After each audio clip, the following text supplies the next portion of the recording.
This is Michael with Reformation Garden, and we got a noisy rooster.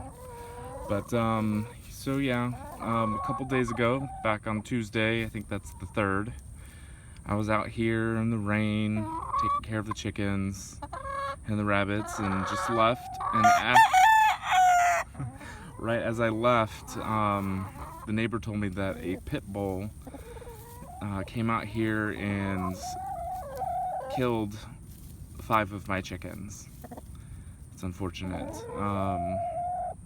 And what's weird is that he had to have been watching me, because the only way that he knew how to get in is through the gate right here. And he was coming in, and you can see this is all mangled.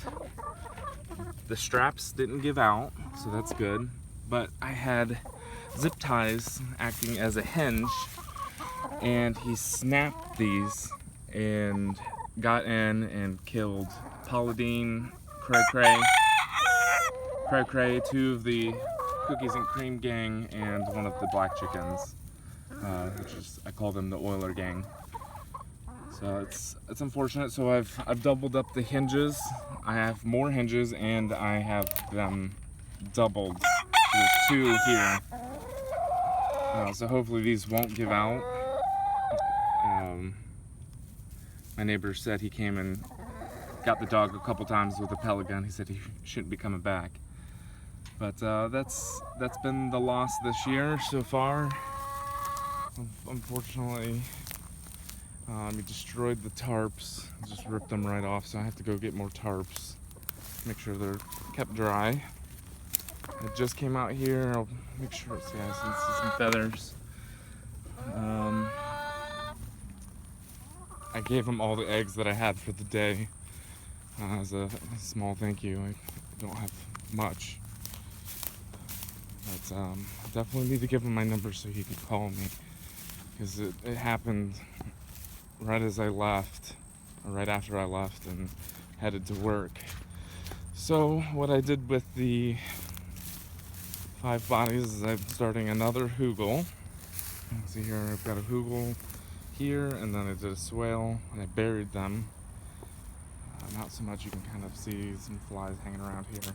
But that's my job today, to get this covered, this hugel covered with some more compost, break up some of this clay. You see, it's like perfect shovel pieces that came out. So I'll break this up, make sure it's evenly dispersed, pull some of the grass out, and then fill this swale with mulch, so that when it fills up, the mulch will absorb a lot of the water and hopefully slow it down and let it soak into the ground. Good news though, I'll be getting a loquat tree tomorrow from a friend of mine. He's got a few, so that I could have one. I've got the food forest started, planting out. Got my Barbados cherry, thanks to my brother and sister for Christmas. And it looks like everything's doing fairly well. We got a lot of the winter peas coming up, and they were absolutely delicious. Had them this morning for breakfast, and a salad with all my kale and collard greens.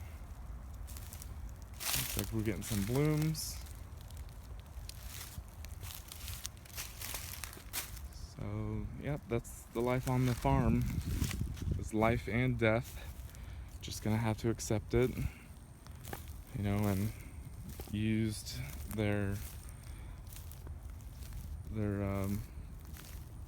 bodies for fertility in the hugel, so everything gets recycled back.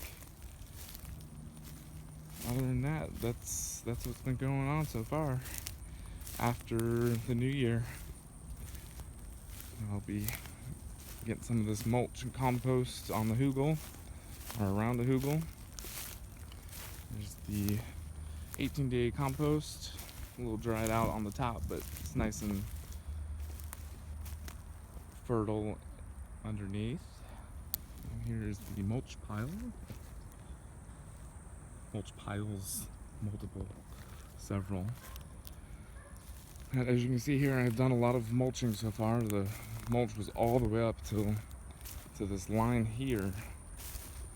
So I had some help during my perma-blitz. Some of the people came out, helped me spread it. We got spread all the way over there. And then they helped me finish this row here. And this is on pretty thick. It looks a little shallower this way because we kept walking, trying to get the mulch down that way. So it got a little compressed. But this is one wheelbarrow full of mulch just laid out. You can see it's quite thick. It'll break down to some nice fertile soil. You can see there's already a lot of moisture. This is actually very wet, which is good. This will break down and you can already see a different color. And when you get close down to the clay, when I was basically pulling some of the compost up, I actually went a little further down and pulled up the mulch that was on the ground. And it's actually really fertile right next to the clay because it was just holding on to a lot of water and the soil is really dark. You can see here, everything that we pulled up was black. You can still see there were some leaves, but it's very moist here. And this is what we're looking for. This will break down in the next year or two and be perfect soil.